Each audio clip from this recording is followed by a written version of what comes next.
Hi friends, welcome to Banvika Telugu vlogs. Tuesday vlog అనమాట. Tuesday అంటే ఇంకా పూజ చేసుకుంటాను కదా, పూజకు కావాల్సినవన్నీ అయితే రెడీ చేసి పెట్టుకున్నాను. ఇంకా పిల్లల కోసం అయితే ఇడ్లీ వేస్తున్నాను, ఎందుకంటే నా పూజ అయిపోయేలోపు ఇడ్లీ కూడా అయిపోతుందని చెప్పేసి మార్నింగ్ ఇంకా వాళ్ళు లేచేసరికి అంతా రెడీగా ఉండాలి కదా. ఇంక ఇడ్లీ అయితే స్టవ్ మీద పెట్టి యథావిధిగా నా పూజ అయితే నేను చేసుకున్నాను అనమాట. పూజ అయిపోయేసరికి ఇడ్లీ కూడా అయిపోయాయి. మూత తీసి చూస్తే ఉడికాయి అనమాట. ఇంక నెక్స్ట్ వాళ్ళని లేపి బ్రష్లు అయితే చేపించాను. ఇంకా నెయ్యి కూడా వేడి చేశాను వాళ్ళ కోసం. అయితే ఇంకా ఇడ్లీ మీద ఇట్లా నెయ్యి అయితే వేస్తాను. వాళ్ళైతే ఇంకా చట్నీ అట్లా ఏం వేసుకోరు, ఉట్టి తింటామంటారు. నేనే కొంచెం చింతకాయ పచ్చడి వేసి కొంచెం నెయ్యి అయితే వేసాను అనమాట. చింతకాయ పచ్చడి మంటలేదు అని చెప్పేసి ఇంకా వీళ్ళకి స్నాక్స్ వచ్చేసి ఇంకా ఆరెంజ్ అయితే పెట్టాను. ఇంకా ఇక్కడైతే వీళ్ళు ఏందో అడుగుతూ ఉన్నారు కావాలని. వాళ్ళ డాడీ ఈవినింగ్ కొంటాలి అని చెప్తే ఇంకా గోల్ చేస్తూ వెళ్ళారనమాట. ఇంక నేను తర్వాత షాప్ దగ్గరికి వెళ్ళి పాలు అయితే తీసుకొని వచ్చాను. తర్వాత ఇంకా మాకు కూడా ఇడ్లీ అయితే వేసుకున్నాను. ఈ ఇడ్లీ ఉడికేలో పాలు కూడా కాగుతాయిలే అని చెప్పి పాలు కూడా గిన్నెలో పోసుకొని తర్వాత స్టవ్ మీద పెట్టి అయితే వేడి చేసుకున్నాను. అలాగే కూరగాయలు ఏమున్నాయని చూస్తే క్యాప్సికమ్, టమాటానే ఉన్నాయి. సరే ఇంకా ఇవే చేద్దాంలే, ఈవినింగ్ సంత అయితే పెడతారు కదా, తీసుకొద్దాం అనుకున్నాను. ఇంక ఇవైతే కూరగాయలు అయితే తీసి పక్కన పెట్టుకున్నాను. కట్ చేసి కర్రీ అయితే చేసుకుంటాను.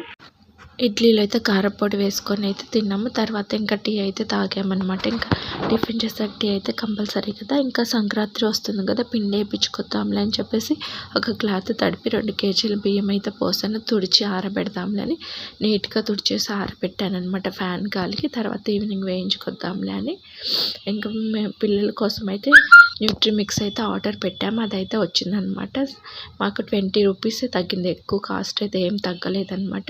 కర్రీ అయితే చేసేసాను కదా, లంచ్ బాక్స్ కూడా ఇచ్చేసి వచ్చాను. తర్వాత ఇంకా నేను మా హస్బెండ్ అయితే లంచ్ చేసామన్నమాట.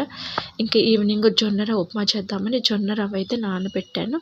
ఇంకా మార్నింగ్ నుంచి అయితే గిన్నెలు కడగలేదు, పిల్లలు ట్యూషన్కి వెళ్ళాక గిన్నెలు కడిగాను. గిన్నెలు కడిగిన తర్వాత ఇంకా సంతకైతే వెళ్ళాము. ఇంకా అలానే పిండి కూడా వేపిద్దామని పిండి మిల్లు దగ్గరకు కూడా వెళ్ళాము. ఇంక ఇక్కడైతే మా ఇంటి దగ్గరలోనే సంత జరుగుతుందన్నమాట. ఇంక ఈరోజు వెజిటబుల్స్ తీసుకొచ్చుకుంటే మళ్ళీ ఒక 1 వీక్ వరకు అయితే వెళ్ళాల్సిన పని లేదు. వెజిటబుల్స్ అలాగే ఫ్రూట్స్ కూడా తీసుకొచ్చాను. ఏమేమి తీసుకొచ్చాను అనేది ఇంకొక వ్లాగ్లో అయితే చూపిస్తాను. ఇంకా నైట్ వచ్చేసి పిల్లలకైతే రైసే వండేసాను. వాళ్ళకైతే కొంచెం కర్రీ ఉంది, అదే సరిపోతుంది. మాకైతే జొన్న రవ్వ ఉప్మా చేశాను. ఇంక వాళ్ళని పడుకోబెడతామని పక్క కూడా వేశాను, కానీ వాళ్ళైతే పడుకోవట్లేదు. టైం వచ్చేసి 9:15 అయింది. మా హస్బెండ్కి ఏమో ఇంకా వర్క్ అయితే అయిపోలేదన్నమాట. తనకి వర్క్ అయిపోయిన తర్వాత ఉప్మా అయితే తిన్నాము. వేడి మీద కదా, అందుకని కొంచెం జారుగా ఉంది. ఆరిపోతే గట్టిగా అయితే ఉంటుంది. నేనైతే నిమ్మకాయ చట్నీ వేసుకొని అయితే తిన్నాను. నాకైతే అలా చాలా ఇష్టం.